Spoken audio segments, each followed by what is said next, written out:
Welcome back to the Keep the Promise podcast. Today, I'm sitting down again with retired Dayton Fire Department firefighter Jim Burneka. Jim's a good friend of mine, and right out of the gate, we do what firefighters do best. We talk trash, we tell inappropriate stories, and yes, there may or may not be a hidden penis in a firefighter mural. It's not a metaphor, it's a real thing. But then we actually get serious and we get into the stuff that actually matters. Retirement. What happens when the machine keeps rolling, but the phone stops ringing? Jim gets real about the ego hit, the identity shift, and why retirement can feel amazing on the sleep side, but brutal on the tribe side.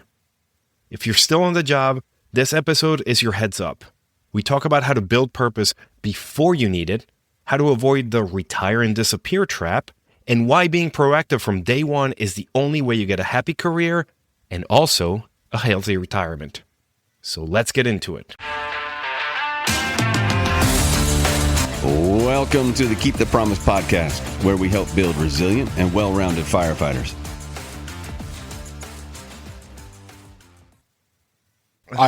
You put some time into these questions. Seriously, it's some solid stuff. I appreciate it. I like it. Got to keep you coming back for more. I'm not going to give you lame-ass questions. I forgot you put a nice little note on my copy of Overcoming Tuesday. Did I draw anything? No, I keep looking for the random dick drawings. Yeah, it's probably in there somewhere. I keep going back to that creepy-ass killer snake, and then your tattoo, and there's a picture of you doing an interview. Oh, yeah. So did I ever show you when you were in town, did you ever see the mural that we did? Okay, so we had this, it's right along Station 11, right next to the highway, and they have this city wall or whatever, and we ended up painting the whole thing. It's 1.5 football fields long. It's pretty substantial. And the idea was pitched to, let's do the history of Dayton Firefighters Local 136. And of course, I'm like, that sounds great. But what if we did that, but we did it like Golden Age Marvel Comics. Oh, of course. And that's what we did. We commissioned this artist, and she did all sorts of cool stuff. She took like covers and made them into our own. But so I tell you all that to say, one of the things that we talked to the artist about is we basically said, hey, do us a favor. You need to hide a penis somewhere in this mural. And she did. And it's been like just telling people like, hey, there's a penis hidden in there. See if you can find it. Not telling them, just letting them look. And it's been fun. A little side extra game. Tell me it's not the most firefighter thing ever. 100%. Now, so this is another story regarding her. So what she would do is she would have the art, and then she would project it basically across the street onto the wall. And then she would just basically have to trace whatever she did. So she had one of the rookies, helping her out one day, setting up her computer and the projector and just power and all that kind of stuff. And she turns her computer on, and it's freaking porn. Oh, my God. And she's got this little innocent rookie that's just, I don't know what to do. And she was so embarrassed. It's awesome. Little innocent rookie, my ass. He was probably sliding her his phone number. That was the end of his innocence. Last time we chatted, which was it was almost 2 years ago, you had been retired for a little bit, and you were staying busy, not too busy. Have you kept up with that? How's life been lately? Kind of the same. It's like I've done things here and there with different projects, but they've all been what I would consider reasonable as far as time needed to complete them. And so it hasn't been truly crazy. I would say it's been even slower as of recent times than even last year. And I think more than anything, that's really based off of I just got my arm out of a sling. I had my bicep reattached to my left arm, and that really forces you to slow things down. And so that is what I would say has been good, just to get back to basics and slow down, and knowing also it's probably going to be busy coming up, or busier for me. Literally just today submitted my application to our state union. They have an open position there it's called Director of Operations, in which that individual is in charge of conferences for the state and also handles all the educational programs. So it's right up my alley.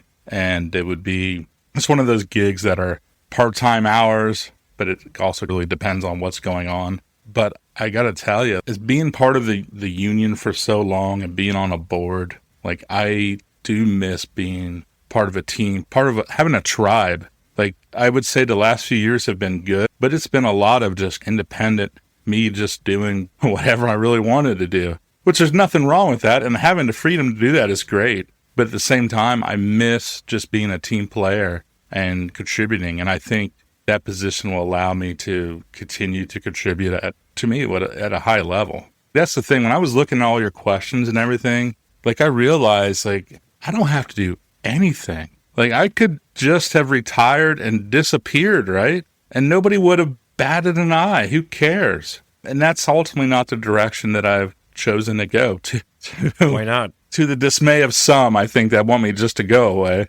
I can't help but after going through everything I went through in a pretty short amount of time, like I just think that it would be short-sighted to ignore all that and look the other way. I think there's a benefit for using a lot of those bad experiences and being able to turn it into something positive for whoever's next. That's what I'm doing now. It's what I want to do. And I've been doing different things here and there to make that happen, to see that through. It's been interesting, but I guess I feel like I've been left here for a reason. And I really do think the reason is taking a lot of the missteps I had and trying to turn them into good things for other people, whoever's left. That's, I think, ultimately, I hope, what my legacy is, leaving this place better than I found it.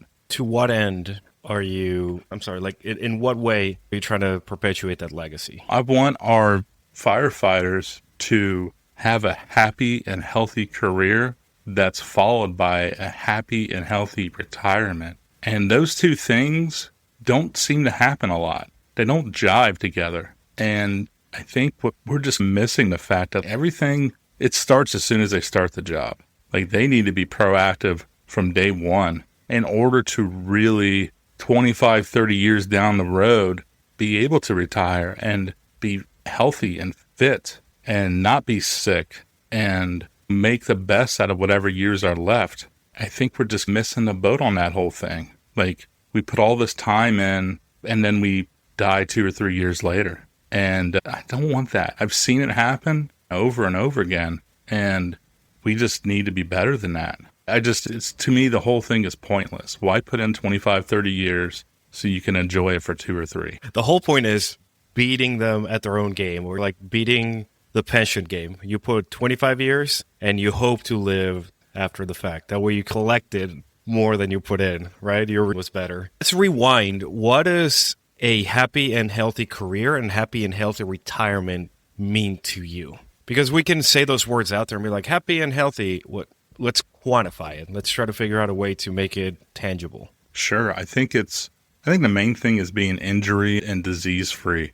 And I think that even adds up to, I'm not even just talking physical injuries, it's also mental injuries as well.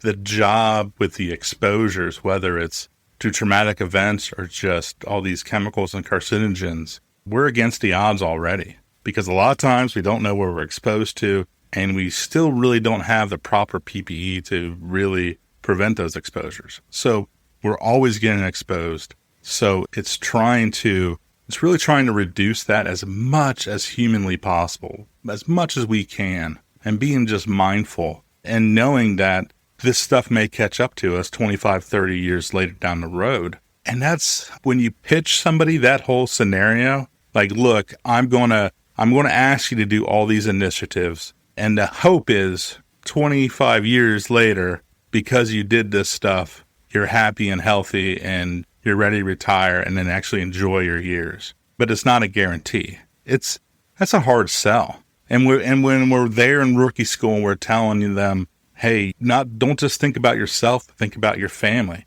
How many of them in rookie school even had families? So we're asking them to pretend and picture things that aren't even in existence, and we don't even know if it ever will actually happen. So unfortunately, it's a hard sell in order to be happy, be healthy, and then enjoy our retirement. And we just need to keep talking it into existence.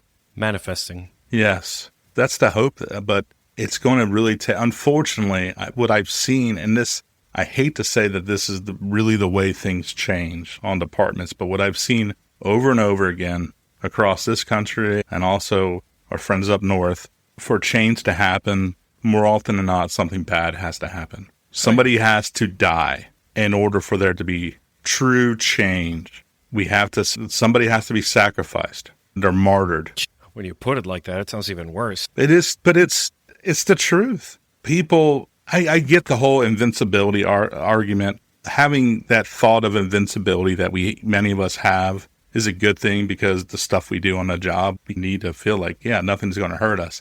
But that same mentality, man, it can hurt us, because Joe got diagnosed with pancreatic cancer. That really sucks, but that happened to Joe. It's not going to happen to Jim or TJ until it does. And so that invincibility, that whole mentality, man, it can come up and bite us. And we are not prepared for that when that does happen. So ultimately, like a lot of these initiatives that we can do, whether it's the behavioral health, whether it's the cancer stuff, man, so many of them are put in place in a lazy type of way. Like it's almost like we're checking the boxes, but we're not sincere about this stuff.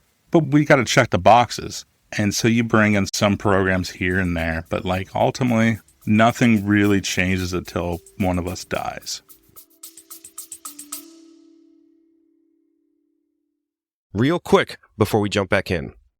Firefighters don't leave each other behind. We look out for our own. Right now, there's a firefighter out there, maybe a rookie, maybe a seasoned veteran, who needs this podcast. They need the lessons, the mindset, and the training tips. But they'll never get them unless you help them. Here's how you can help right now.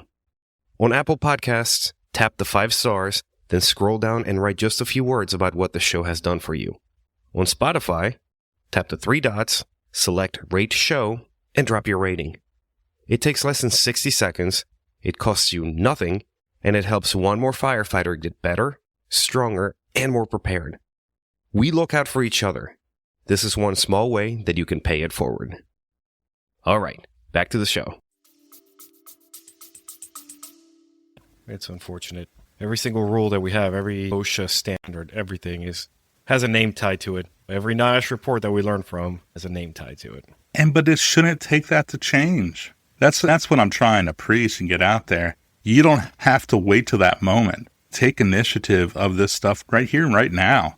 At this point, you know what to do. You know how to do it. The stigma with cancer, that's for the most part gone. And the mental health stigma is much better than it used to be. It's still, depending on where you're at in the country, you may have some issues. But for the most part, I truly believe we're able to talk about this stuff, and much more freely than when you and I started. That's for sure. So that stigma it's getting harder and harder to use that as an excuse to combat this stuff. Like, we know it's out there. For the most part, these kids, whatever rookie school they start, they're reading a book that talks about this stuff, which there was nothing like that in our books. So they're at least aware of it. But I think you still have to bring that person in that had cancer, or bring that widow in whose firefighter spouse killed themselves. You need to have those moments early on in their career and essentially saying, don't be like this person. You don't want that. That's one way to combat this stuff. But it's going to take somebody with some actual balls to make this stuff into a reality in every department. Easier said than done, my friend. Much like everything else that we deal with in the fire service. Let's go back, because we can rage against the machine later on. But I want to still keep getting an idea of Jim post-retirement, because you are a source of information. We talk about the firefighters who drop dead a year or two after retirement. We talk about a disservice to our young firefighters is that we don't explain what life is like after the fact. Everybody's happy and excited to go through the academy, get on the job, do 20, 25, 30 years. But that finish line there's an unknown after the fact. And by that point, we're older. By that point, our circles are a little bit smaller and a little bit tighter. And we just don't have that outside information from people who have been there to tell us what sort of things to expect. So in this season of life, post-fire department, what has been better than you expected? And on the flip side, what has been harder than you expected? You cross that line, you put your papers, you walked away, cross the tracks and in the rear view. What part was pleasantly surprising and what part like gut punch? The good part was, and I think anybody would answer the sleep part, right? Being in your own bed every night, being able to sleep in, it's been amazing. I feel so much better than I did when I was on shift. I think the hardest part is, man, the phone stops ringing. It gets depressing when you just realize that this machine that you gave 20 something years to, it is a machine and it is going to keep going. You are replaceable. It doesn't matter how much you truly thought you contributed. They'll find somebody else. They'll pay them a lot less and they'll be there the next week or whenever the academy is. Like, it's quick. You are replaceable. And that is, man, that hurts your ego when you're like, I did all this for all these years and it's just, and I'm gone. And it continues. There's no change. The ratings don't drop magically because you're gone. In fact, they might go up. That was the hardest, is just realizing that, man, the guys and gals that are there, they're still living in the now. They're still part of the machine. And they tend to stick with people that are in the machine. And that's another whole other kind of discussion, is when you make all your friends, basically, and they're all firefighters, they all work with you. That's great when you're on the job because you get everybody gets you. Like, you speak the same language. You can understand some of the trouble they may be going through. They understand what you're going through. And you don't have that with outside people. When you're done with the job, they're done with you. And so you're just left there, what do I do now? Who do I hang out with? Who can I discuss stuff with? And you realize that, oh man, like, where you used to be very social and you went out all the time, you did stuff with other people. It's weird just when that stops and it's all of a sudden. So that is taken an adjustment, and it's not personal. It's just, I get it. Like, their life continues just like mine does.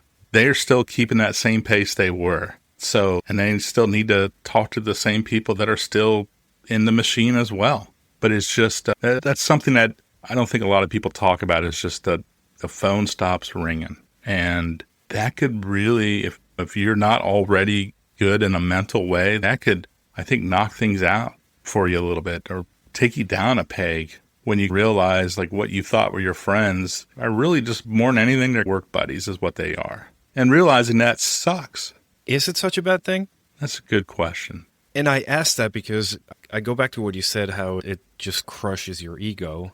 And the flip side that I would challenge is seeing it less as an attack on your ego and more as an opportunity to self-reflect and say, yes, I did all this. Yes, I was part of the machine. Yes, I felt like I was an integral part of the machine. However, the world has shown me that I am not a special snowflake. I am not a key part of the machine. They're just going to put another warm body in my seat, and that's okay. That's almost freeing in a sense, right? Because you don't have that sort of baggage of, this is Jim who has to live up to this legacy. They're like, hey, later, dude. And you're like, fuck yeah, I get to do whatever I want right now. I can reinvent myself. Yeah.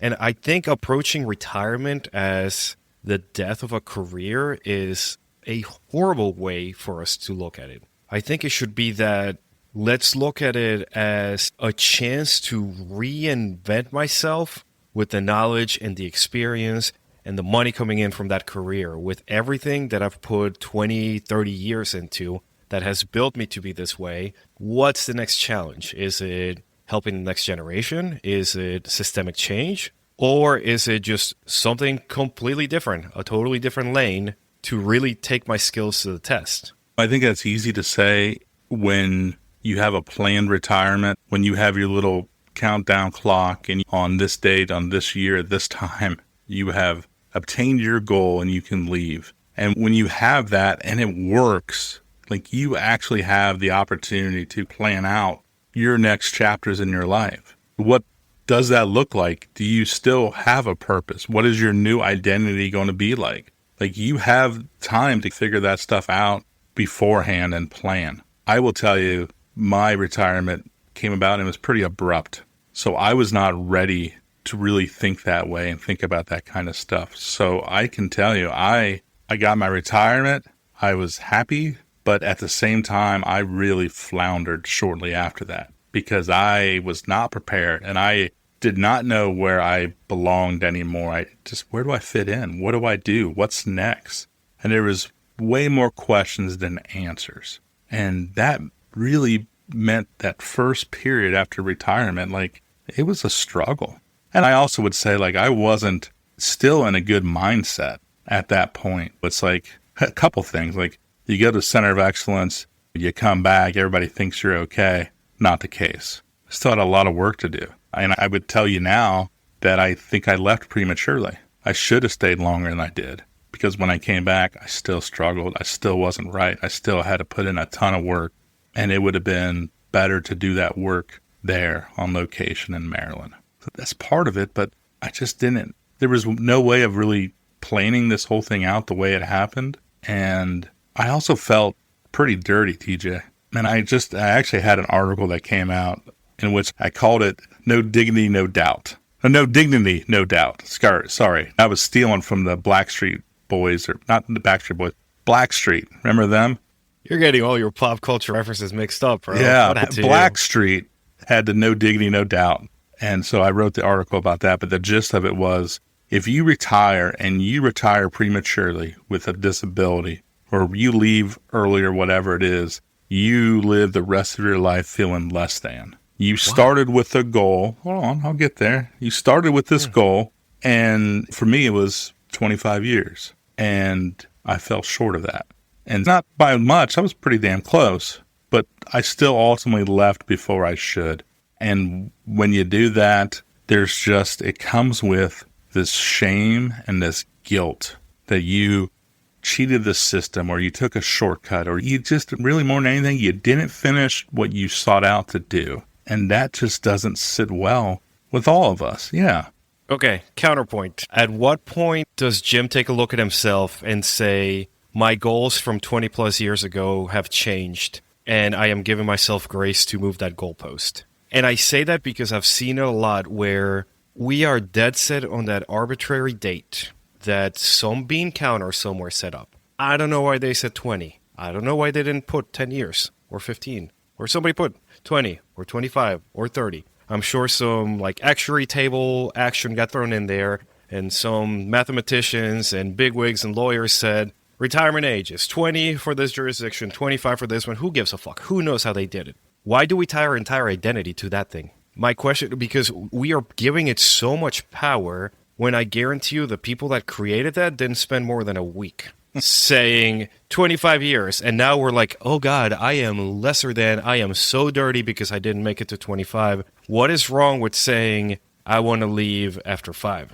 I want to leave after 3. I had friends who went through the academy and they were like, this was awesome. I did a year. I'm going to do other stuff. Goodbye. Hated in the department, but I'm like, why? They showed up. They did the work. You're going to have people who are lifers, for sure. Yeah. Who retire and will go do like part-time work at a different department, wherever they retire to in Florida or wherever. You have people who might do half of a career. You have people who might do 5 years. And I think that applying that broad stroke to everybody, saying, thou shalt make it to retirement or else thou art a pariah and are condemned to eternal damnation, I think it's ridiculous. I think we are undercutting ourselves in a profession that's having a struggle recruiting people. Give me a couple studs for 5 years, and I can build other people in those 5 years versus struggling with lifers who might be shitty for 20 or 25. What are your thoughts on that? I think that's fair. And I'm not telling you, TJ, how I felt was right. I'm just telling you that's how I felt. Right. But I would also tell you, I realized how absurd that whole thing was. And so I wrote this article, and I wrote it because I realized that I'm not the only one that feels the way that I did. And in fact, I knew there was a lot of people that felt that way, but they don't say it. They just suffer in silence, and they do their own thing, and they disappear, they isolate. And I just felt like I hadn't seen anybody really put this out there. And for whatever reason, I feel like I'm the guy. I don't care. I'll be vulnerable. I'll be uncomfortable. but I'm going to just tell the truth. And when that thing came out, I still have people that have been reaching out like, hey, you were spot on. I had people call me, crying to me, telling me, I've never seen anybody put into words how I was really feeling. So I think that it's a bigger issue than people really think about. Just all these guys and gals who leave a little bit early, but they carry that with them, like really for the rest of their lives, so many of them. And it just shouldn't be that way. I think I compared it to, and right or wrong, it's just what I compared it to, but I compared it to our military folks. They get a disability. It seems like they get taken care of a little bit better. There's a little bit more respect. And I'm not just talking about a parking spot or anything like that. Like I'm telling you, like these guys and gals, they don't go to the retiree stuff. They don't go to St. Patty's Day outings. They just disappear because they feel haunted because they just didn't get the time. And again, I know it's silly. I know I had, 5 or 6 doctors throughout the pension process that told me like, no, you're done. Don't walk away, run away. But yet it's just, I don't know. There's more, to me, it's almost there's more stigma around that than even mental health and cancer now. I can hear it in your voice. Maybe that's the next thing that we have to tackle is it's okay not to make it to retirement. Yeah. Meaning, don't die on the job, but like it's okay to leave beforehand. That sounded very somber the way I just said it. I didn't take it that way. How do we build that purpose before needing it at retirement? I go back to a conversation that I had with my buddy Dave Angelo, and he started talking to a counselor a year or two before he was slotted to retire. And a story that so many of our friends have had, he battled cancer, he made it back on duty, realized that it was time to start thinking about life post-department, and he started talking to a mental health specialist, just laying things out and trying to come up with a plan. So we know that we have to talk to somebody and figure out how we deal with our own need to belong and our identity and the change and all of that stuff. What else can we do to build a purpose for post-retirement life? Or it's retirement at the end of the career or early retirement? Retirement is your opportunity to finally do what it is you actually like to do. And for some people, as you were mentioning and alluding to earlier, sometimes they like firefighting. They don't want to stop. So they may retire and they go work for another department or do, they're involved some way, somehow. And that's great. If that's what you want to do, then that's awesome. I realized I didn't even have a hobby. Like I had no way to decompress. I had nothing to really do. And I came home and really from the center of excellence with the mindset of I need to figure out something that I like, that I can be creative, and I can also just get away and just focus on that. And I'll tell you, I remember I came home, I Googled, hobbies for men, and I was going all different directions. And I initially was like, I got a pretty big garage. I was like, I could do the whole forging thing. I like my oldest son and I, we watched Forged in Fire, and I was like, that would be neat. But oh, I thought you meant like forging checks. No. Not a hobby? Maybe later. Can't talk about this there. But no, I just realized that was really expensive to set up and get started. That may happen still down the line, but I ended up just doing, it's called just wood burning.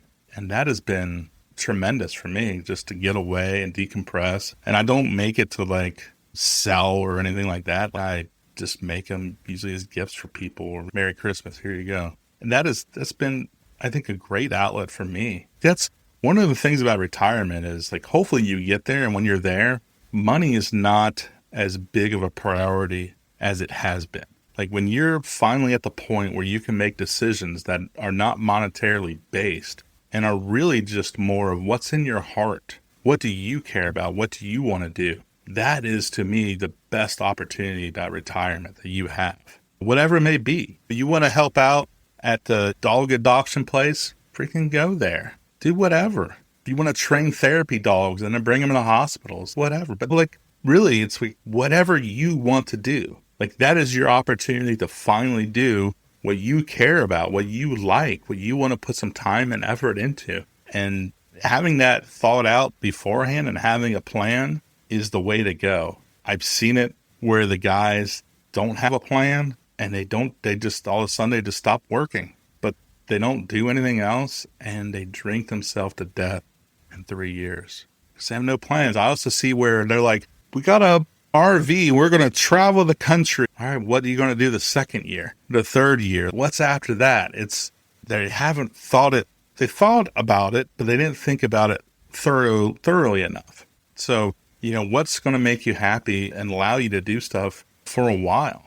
So I realized for me, and I went back and forth with all of this stuff, like, where do I fit in? Where do I belong? And I realized that I had more to contribute. I had more to say, and that it would be a shame if I took all my experience, the good and the bad, but if I just walked away from all this stuff without sharing it, without teaching people about it and the lessons I learned so they don't have to learn it the hard way, I think more than anything, that's just selfish. And that has given me purpose again, to be able to take all these weaknesses, all these bad things that did happen, and to make them into a strength for other people.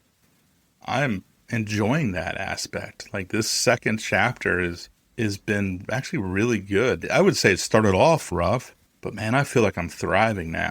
I'm just now getting on top of my game again. Is there an epilogue to this chapter 2? Is there an end where you say, okay, I contributed what I had to contribute, let's go do something else? I don't think there has to be. I don't think you have to decide. You don't have to choose. There's no reason why you can't keep continuing to do whatever you're doing that's making you happy, but also look and start doing other things as well. That really comes down to the word is balance.